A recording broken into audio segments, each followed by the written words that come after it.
Welcome back to another episode of the Ark Switch Survival Guide. On the last episode, we flew all the way across the map to the volcano in the middle of the island, and today we are going to show you why we came down here. So we will explore the volcano crater, picking up tons of obsidian while we're here, and we are going to load that all up into our Argentavis and carry it back to our base. So we're going to teach you a lot of good helpful tricks that you can use for gathering lots of obsidian, and also a few tricks for how to stay cool inside the volcano crater so you don't burn to death while you're gathering obsidian. And we're going to fly all the way back to our base loaded up with obsidian, so I'll teach you a cool trick which we went over in the last episode for how to fly all the way across the map very quickly without ever running out of stamina or having to land. So be sure to watch this whole episode. It will be very helpful, and we will show you all of the best places to find obsidian on the island map and how to get it very effectively. So, before we show you where we are getting obsidian, let's show you all the places on the map where obsidian can be found. Now, every blue spot on this map shows you where you can get obsidian, except these little ones right here. I've never been able to find obsidian there on the surface. This is where we are headed today. This is the volcano close to the center of the map, and there are the coordinates right there. This place is loaded with obsidian, and we're going to find lots of obsidian nodes in the crater, which is pretty safe. Now, these other mountains also have obsidian, and the northwest mountain right here below the blue obelisk is just covered in obsidian, crystal, oil, all kinds of good stuff. But for now, we want to stay close to the southeast side of the map, so we'll head up to the volcano. So in the last episode, we showed you how we were able to use this cool trick where we are technically not riding the Tapejara, but we are sitting in the passenger seat and using whistle commands to make him fly all the way across the map.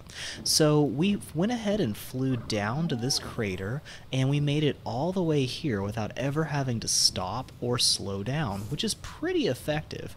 We made it all the way here in like, I don't know, 10 minutes, something like that. So we're going to go ahead and land here in the crater, and I will hop off of the passenger seat and jump back on the Tapejara using the main seat. And now I can actually ride this guy and control him really easily. So, what we are doing here is looking for obsidian, which is this shiny black rock. Now, sometimes you'll find obsidian and it's really hard to spot, but if you look around for the shiny black rocks, you can usually catch some light glinting off of their surface. So we've got quite a bit of it up here along the crater, and I'm just going to stop and start gathering some of this obsidian right here. And I will try not to let the Argentavis knock me off, because if he's too close and I dismount, I may end up falling to my death, and I want to be really careful. Even though technically my dinos would probably survive if I died out here, it would take a very long flight to retrieve them. Now, I'm just dropping the rocks off the cliff because I can get stone anywhere near my base. It's really easy to do that. And I'm going to fly over here and pick up this next bunch of obsidian. And once again, I have to be very careful that I do not fall off the edge when I'm dismounting my birds, because it's a very long drop. So we're getting a decent amount of obsidian, just, 5 or 10 per rock. But if we wanted to get a ton of obsidian, we would want to bring an Ankylosaur up here, because they get stupid amounts of obsidian, just like they dramatically increase the amount of crystal you get. So if you took an Ankylosaur up into this crater and just mined a whole bunch of stuff, you would get ridiculous amounts of obsidian, crystal, and metal, especially if you had one with really high melee damage, which I have.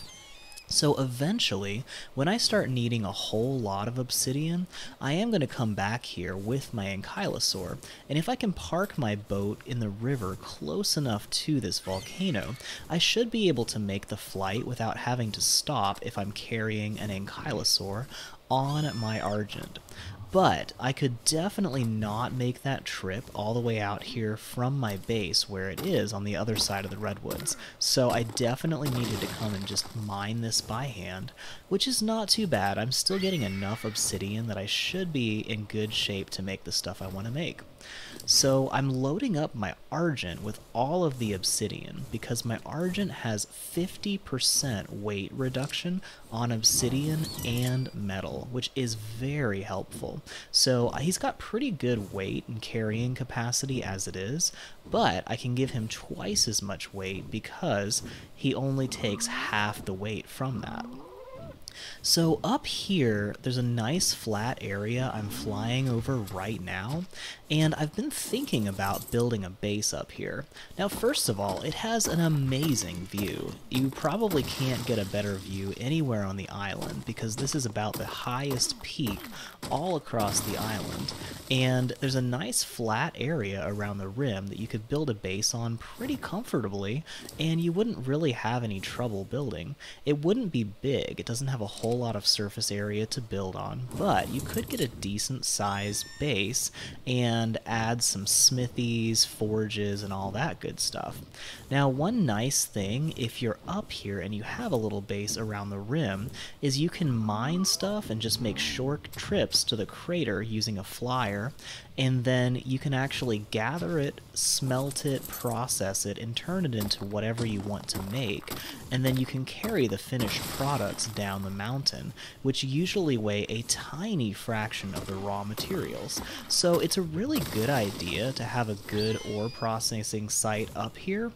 But what you have to be careful of is anytime you place a foundation, it blocks the respawns of anything around it for about the distance of 10 to 15 foundations. So if I put something up here, it'll stop the obsidian and metal from spawning around the rim. Now, there is a decent amount of spawns down in the crater, so it wouldn't be the end of the world if I blocked some of the spawns, especially if I built on the other side where it's a nice flat area and not so much obsidian to block. So there are some good spots up here where you could build and you wouldn't be blocking too much stuff, but you do have to be really careful you're not blocking any helpful spawn points. Now, another thing that I've found is when you build a industrial forge, it seems to block a lot more metal respawns. Now, I'm not sure if that's something that's just supposed to be that way, or if that's just something that I've personally had glitches going on, but on my center game, when I built a industrial forge, it actually blocked the respawns for about the size of this entire crater. So I'm pretty wary of placing industrial forges near metal spawn points, so I usually just put a whole bunch of regular forges instead. They are also so much easier to make than industrial forges, it's ridiculous. So there's also tons of crystal in this crater, and if I wanted to get a lot of crystal, this would be an even better, more efficient place to get crystal, especially if I had an Ankylosaur. But since Ankylosaurs increase your efficiency so much, even though there were nowhere near as many crystal deposits on the mountain in the redwoods, I was able to get probably 10 times as much actual raw crystal because I was getting such a high efficiency by gathering it with my Ankylosaur, whereas if I gathered it by hand here, I could gather twice as many crystal deposits and still get a fraction of the number of crystal as an Ankylosaur with decent melee damage. Now, I want to go ahead and pick up some more obsidian closer to the lava, but you'll notice I have a big fire icon in the bottom right hand side of my screen, and I'm overheating. That means it's extremely hot here. Now, sometimes there's a heat wave in the tropics, and we'll get something similar where we get that big heat wave, and usually I'll try to stay inside, jump in the water to cool off, stuff like that. But you can't do that when you're out in a volcano. It's just not a lot of water out here. And even though it's raining right now, you would think it would cool things off, but it doesn't. It is still burning hot hot out here. So I'll tell you a couple of quick ways that you can cool down and some good tips on staying cool if you do want to venture down into the volcano like this. Now, I came totally unprepared, so I'm making this a pretty quick run to get as much obsidian as I can, and then I'll get back out of here before I die of heat exhaustion. And you can see my health is already decreasing to about, I've lost about a third of my health so far, so I can't stay down here for too long. Now, since I've got my flyers, I can actually hop on my flyers and fly back up and get out of the heat, so that's something I can do to cool down whenever I need to. But it is definitely pretty dang hot over here, and I don't want to get too close to the lava and catch on fire, because that's never fun for anybody. So I've got my Tapejara just sitting still, and I'm actually going to fly my Argent, because I realized he is nowhere near overweight, so I don't really need to worry so much about loading him up. I am loving this high-level Argent, and having such a high weight carrying capacity is amazing. Now, I have never tried to harvest those giant crystals over there. I'm not sure if you can actually get crystal from them, but they're a little bit close to the fire, and I just don't want to get too close to the fire right now. So there's a whole lot of crystal all along this path, and I'm just going to grab a little bit of that too while I'm here, because I do seem to have gotten all of the obsidian that I can see, and that should be enough obsidian for right now. So I'm just going to grab a bunch of crystal and just load up my Argent with that too. And while I harvest crystal, I'll tell you some good ways to keep cool even in the volcano. So the first and most helpful, easy way to stay cool is to dress in cool clothes. So, you know, go buy some swanky sunglasses and all that good stuff. If you wear a ghillie suit, it dramatically reduces the heat damage that you take. It keeps you cool very well, and if you have a full ghillie suit, you can stay very cool even in the hot jungles, and it should be enough to keep you cool to where you're not burning to death completely in the volcano. Now, if you want to keep even cooler, you can actually wear an otter like a scarf, and as long as you're wearing an otter, it'll keep you very cool. And especially if you increase its melee damage, the higher the melee damage on an otter is, the more it keeps you warm or cool. So you can wear one high-level otter and never have to worry about changing your outfits again, and you'll always be just the right temperature. So otters are very helpful in a whole lot of ways. There is also a recipe called Kalian Soup, which allows you to gain an extra 50 hyperthermic insulation, which keeps you cool better, and that's a pretty decent amount of hyperthermic insulation.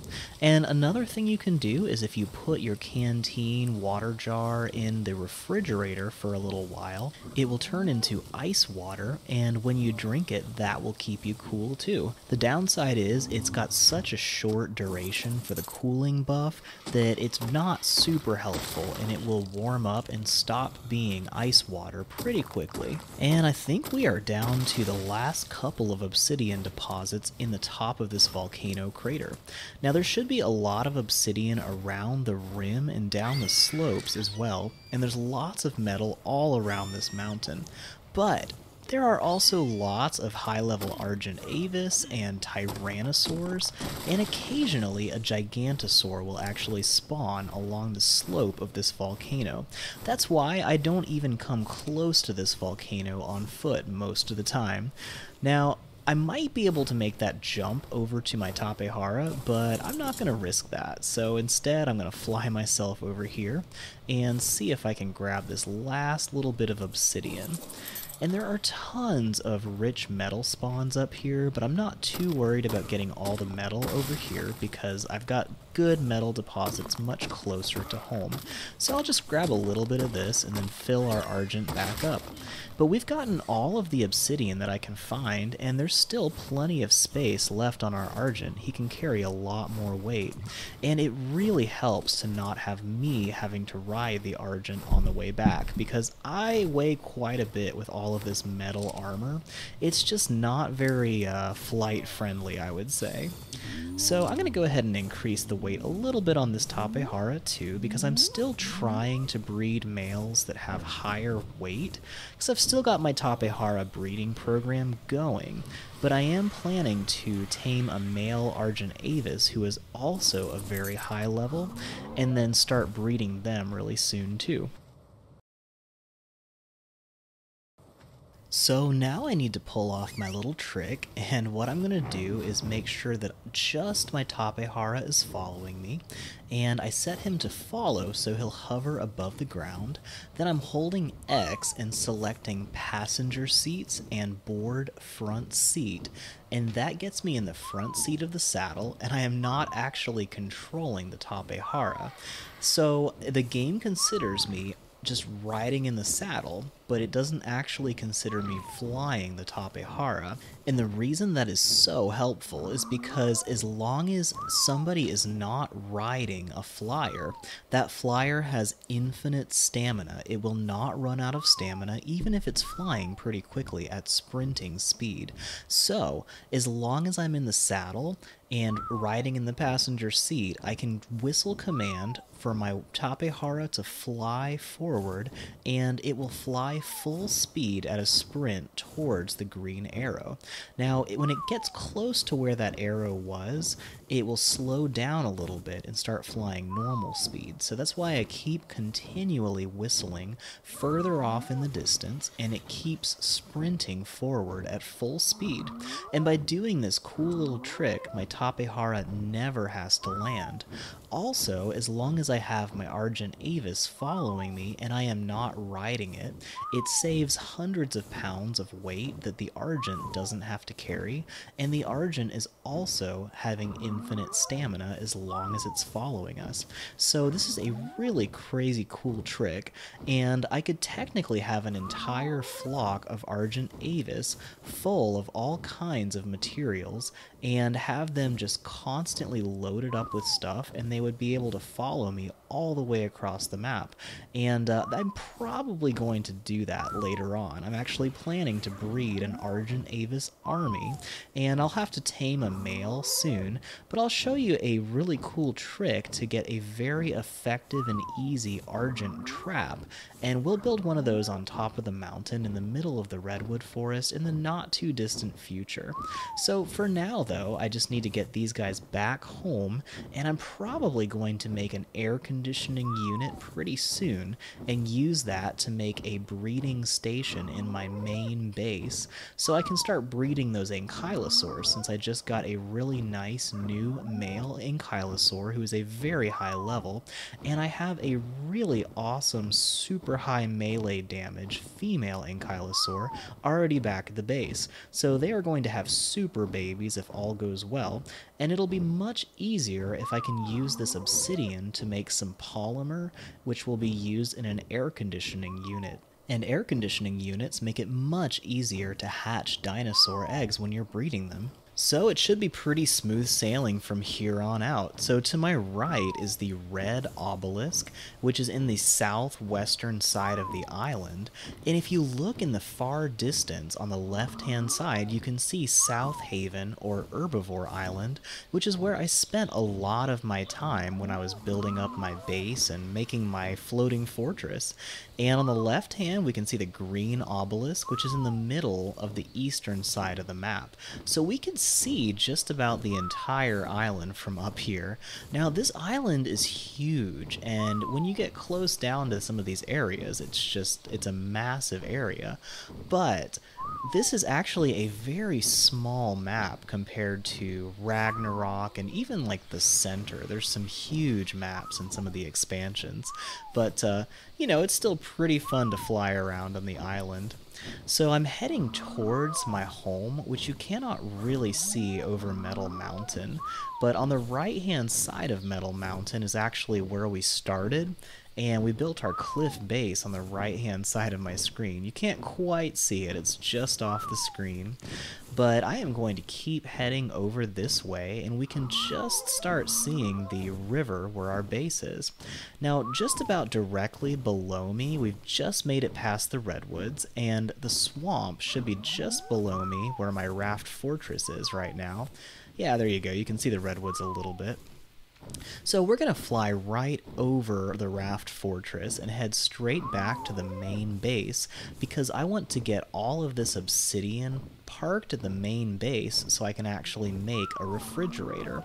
And I'm going to be setting up an egg raising station and set up my base so that I can have a nice nursery and be able to breed a whole bunch of baby dinosaurs. And I'll probably start with the Ankylosaurs since I've got a very high level male and that female has crazy melee damage.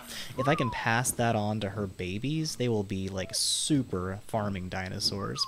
So I am starving and I could rush back to my base. I actually did not bring any food, even though I've got tons of prime meat jerky and all that good stuff. But I didn't think I'd be gone too long, so we'll see if I can make it back home before I starve to death.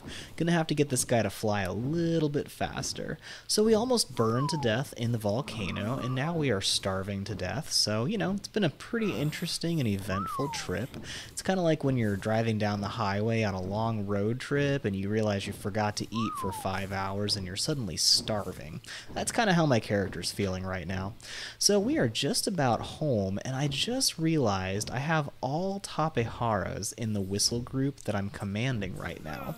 So I'm going to see if I can put them out of the group, and it looks like no. Okay.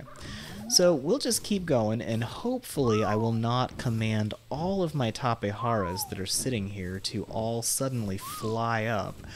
Also, I'm just realizing if you stop whistling for too long, your Tapejara will try to land, so don't stop whistling if you're doing this trick. And I think we were just out of range, so I'm going to be able to hop off my Tapejara and then remount it the normal way.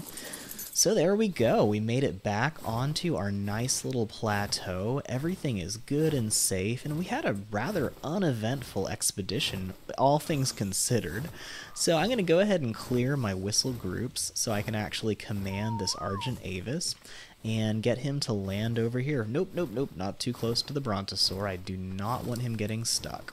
I had my cool red raptor, not the tech raptor, but the regular red raptor, just kind of disappeared one day.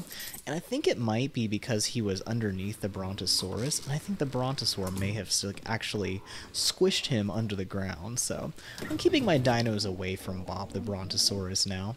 So rushing home, I've got a whole bunch of lemons, so I'm just going to snarf down a bunch of lemons. I mean, I don't know about you, but when I'm tired from a long run, I just can't wait to get home and just eat a bunch of lemons. Yeah, no thanks. So I hope this video was helpful and taught you a lot of good tricks. If it was, drop a like and give me a comment. Let me know your feedback. Let me know if you have any questions or if you have any good suggestions and tips that might help other people be able to harvest obsidian even more effectively.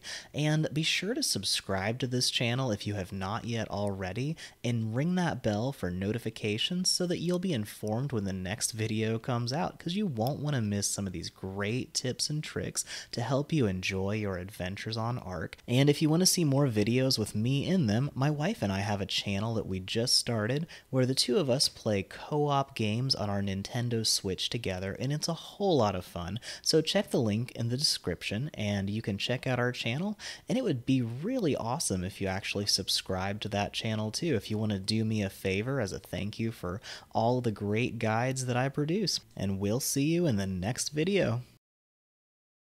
Thanks so much for watching this video from the Ark Survival Guide. If you enjoyed it or found it helpful, please like this video and subscribe to our channel so we can bring you more great guides like this one. Ark is an amazing game, but there is so much to learn before you can really enjoy it. We are dedicated to bringing you high-quality guides, tutorials, and Let's Play videos that are fun, helpful, clean, and suitable for the entire family. There's a tutorial in this series for everything we have done so far in this video. Check out these playlists for more episodes from this series and other guides to help you enjoy your journey on Ark.